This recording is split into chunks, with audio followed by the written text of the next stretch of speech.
এই পুডিংটি দেখতে যেমন লোভনীয়, খেতেও দারুণ মজার হয়েছিল এবং এটি খুবই সফট।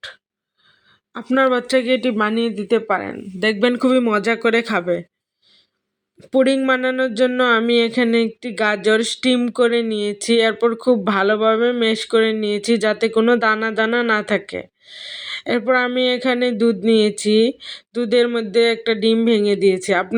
আপনার বাচ্চা যদি দুধ না খায় সেক্ষেত্রে আপনি এখানে সামান্য চালের গুঁড়া পানি দিয়ে মিক্স করে এর সাথে ডিম মিশিয়ে নিতে পারেন।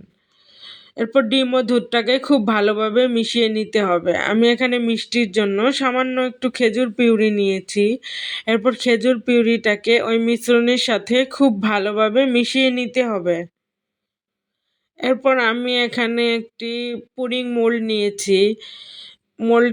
আমি এখানে 2 লেয়ারে পুডিং করব, সেজন্য প্রথম লেয়ারে আমি স্টিম করা গাজরটাকে দিয়ে দিয়েছি।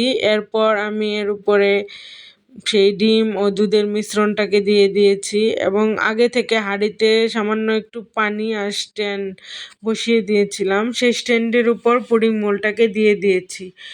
আমি এখানে 2টো মোল্ডে পুডিং বসিয়েছিলাম, সেজন্য এখানে 2টো মোল্ড দিয়ে দিয়েছি। এরপর হওয়ার আগে আমি একটি কাঠি দিয়ে চেক করে নিয়েছিলাম।